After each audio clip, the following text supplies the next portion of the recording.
हर बच्ची को ड्रेस देंगे, यूनिफॉर्म देंगे, शायद वही बच्ची होगी। और जो कानून का राज आपने स्थापित किया, आप देखिए जैसे ही ये 22 सेकंड पर आएगा ये वीडियो और ये बाइक लहराते हुए ये गुजर गए। अब देखिएगा, आप उस फुटेज में आप देखेंगे कि वो बच्ची डरी सहमी, क्योंकि पीछे से एक और बाइक आ रहा है, वापस आती है स्कूल के रास्ते जाते के समय, सुबह का समय है, और आके यहाँ पर पनाह लेती है। बिल्कुल बिल्कुल स्पष्ट है। और ये इस ढंग की घटना हम 20 साल में तो पहली बार देख रहे हैं इस ढंग का अपराध। हाँ बिल्कुल, किसी का भी रूह सिहर जाएगा। अरे ये बेटी हमारी है, जो बेटी नागरिकों की सुरक्षा कर रही है बड़े बड़े हथियार लेकर करके, और उस बेटी के मन के अंदर स्कूल में जा रही है और मन में भय पैदा हो जाए, यही हमारी पूंजी है। और इस पूंजी पर कोई डाका डालेगा तो उसको कानून उसका फेफड़ा साफ कर देगा। साथ मौजूद हैं नीरज कुमार जी, मुख्य प्रवक्ता जेडीयू के, और उनसे बात करेंगे सीसीटीवी फुटेज पर और जो पारस हॉस्पिटल में जो घटना हुई है। नीरज जी, मैं आपको एक तस्वीर दिखाना चाहूँगा। ये देखिए, ये वीडियो है, ये बच्ची जा रही है यहाँ से, स्कूल के लिए जाती है। जो नीतीश कुमार का यूएसपी था कि हर बच्ची को ड्रेस देंगे, यूनिफॉर्म देंगे, शायद वही बच्ची होगी ये। और जो कानून का राज आपने स्थापित किया, आप देखिए जैसे ही ये 22 सेकंड पर आएगा ये वीडियो और ये बाइक लहराते हुए ये गुजर गए।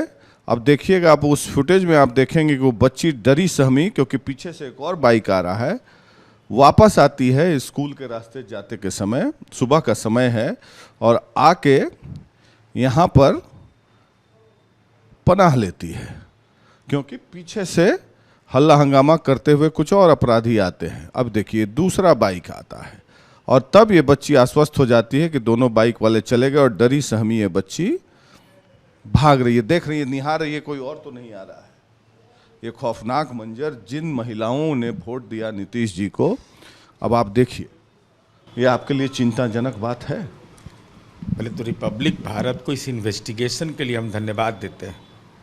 धन्यवाद, पुलिस तो इन्वेस्टिगेशन कर रही है, लेकिन एक साइको फियर पैदा करना, जो ये अपराधी और गुंडों ने जो किया, ये बिहार में हम समझते 20 वर्ष का ये पहला इन्वेस्टिगेशन का, मीडिया ने इस इन्वेस्टिगेशन को लाया सतह पर कि भाई इस ढंग की घटना में अपराधी और गुंडा अपराध करने के बाद और हथियार लहराते हुए जा रहा हो, और बेटी जो हमारी बेटी है जिसके मन के अंदर भय हमने ख़त्म कर दिया, साइकिल देकर उसका सेल्फ कॉन्फिडेंस बढ़ाया, पुलिस बल में हिस्सेदारी दी, वह बेटी उन गुंडों के, लंपटों के दहशत से उनकी गाड़ी को देख करके, उसके हथियार को देख के सहसा एक रास्ता, बगल का रास्ता, सेफ रास्ता ढूंढ लेती है।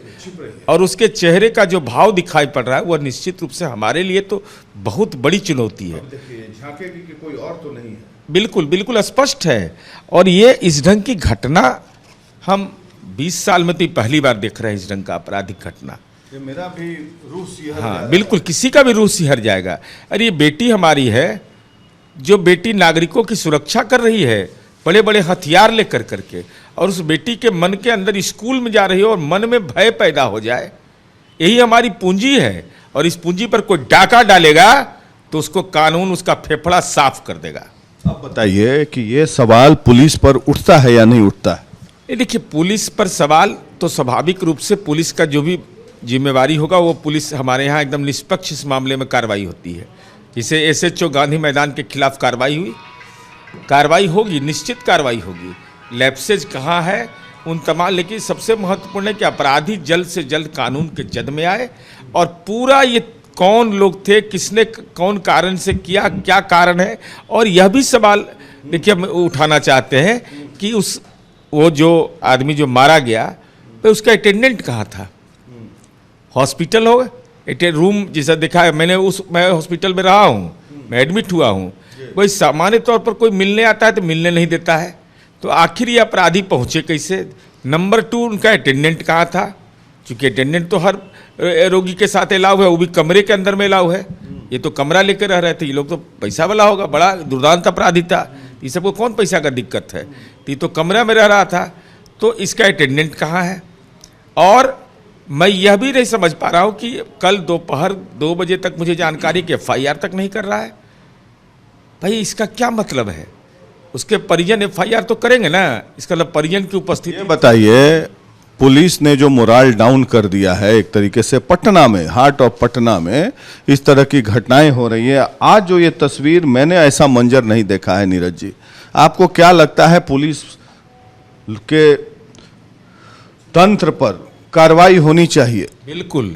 और पुलिस में आज की जो व्यवस्था हेडक्वार्टर का है, कोई बचाने वाला नहीं है, निर्मम तरीके से कार्रवाई की जा रही है।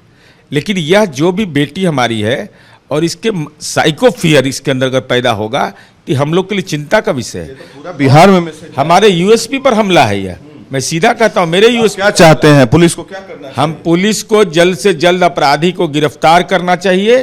वो कर भी लेगी, हमको उम्मीद है। और अगर नरक में गया तो उसका पता तेजस्वी यादव खोजे, लेकिन इसके अलावा जो अपराधी है वो जल्द से कानून पकड़ाए।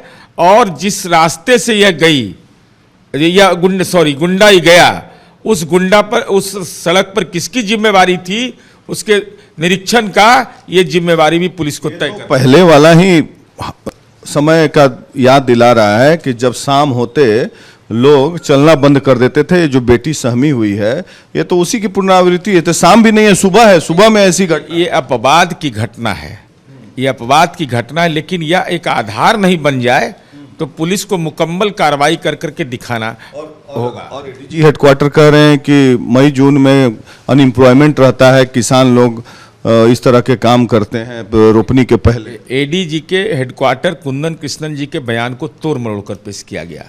मैं उस पर जब ये मामला आया तो मैंने अपराध का आंकड़ा देखा, तो मुझे लगा कि अपना ही आंकड़ा हम देखें। तो 2022 का मेरे पास आंकड़ा है। आप देखिए कि मार्च में 267 मर्डर होता है, अप्रैल में बढ़कर हो जाता है 256 और फिर वह 239 तक जाता है, डिक्रीजिंग स्टेज में है। 2023 में जब आप देखेंगे तो जनवरी में 197 मर्डर होता है और अप्रैल में 215 से लेकर 279 हो जाता है और लास्ट करता है 210 पर ईयर में, लास्ट में। तो वो 3 महीना इसलिए होता है, मेरा अपना है एनालिसिस, कि उस समय अब बेटी की शादी रहती है, लोग ज़मीन बेचना चाहता है, लोग खेती की ओर रहता है। तो भूमि विवाद इस बिहार का बड़ा कारण है और 71% हमारे यहाँ मर्डर होता था भूमि विवाद पर। नीतीश कुमार जी ने भू विवाद निवारण कानून बनाया जिसको हाई कोर्ट ने निरस्त कर दिया। हाल में सुप्रीम कोर्ट ने DCLR को इम्पावर दिया भूमि विवाद का। इस बीच में नीतीश कुमार जी ने व्यवस्था। ये बताइए कि आपको ये जो कुव्यवस्था भी चल रहा है पुलिस का, आपको लगता है कि जो तेजस्वी यादव आरोप लगा रहे हैं कि नीतीश कुमार स्वस्थ नहीं है, और हमने भी देखा है नीतीश कुमार का प्रशासन, क्या एक वानगी है कि नीतीश कुमार के जाने के बाद का बिहार का हश्र क्या होने वाला है? आपको क्या लगता है कि नीतीश कुमार जब स्वस्थ थे, मॉनिटर करते थे, अखबार पढ़ते थे, DM को फ़ोन करते थे, कंट्रोल रहता था, रूथलेस थे, क्या अब वो रूथलेसनेस ख़त्म हो गया है, धार ख़त्म हो गई है नीतीश जी की, जिसके कारण अब ये झरोखा आपको देखने को मिल रहा है? विपक्ष इस परसेप्शन को बनाने की कोशिश कर रहा है, लेकिन नीतीश कुमार जी पर ही लोगों का भरोसा है, नीतीश कुमार जी के इकबाल पर ही भरोसा है। जो विरोधी भी हैं, जो आम लोग हैं, अगर वह जान जाते हैं कि नीतीश कुमार जी अब पद पर नहीं रहेंगे, वो सहम जाते हैं, क्योंकि उनको लगता है कि नीतीश कुमार जी के बाद इतना निर्मम कोई व्यक्ति नहीं होगा कानून के राज के सवाल पर। और तेजस्वी यादव को तो बोलने का कोई अधिकार ही नहीं है। जो अपराधी गुंडा लंपट को पॉलिटिक्स में प्रोटेक्ट करे, अब देखिए ये है फुटेज, ये सुभाष यादव है, ये हथकड़ी लगा हुआ है और इसका चुनावी नॉमिनेशन में तेजस्वी यादव को डरमा जाते हैं, बेऊर जेल से ले जाकर नॉमिनेशन कराता है, फादर इनके किडनी ट्रांसप्लांट होने पर प्रचार के लिए जाते हैं। तो ये गुंडा को प्रोटेक्ट करना हुआ कि नहीं? ये तो गुंडा है। गुंडा को प्रोटेक्ट अगर पॉलिटिकल पार्टी के लोग, नेता लोग करने लगेंगे, आई सोशल जस्टिस के पर्याय है ये? क्या है ये सब? ये लैंड माफिया है। और इस ढंग के लोगों को प्रमोट अगर राजनीति में करिएगा तो अपराध पर आपकी बात को कौन स्वीकार करेगा?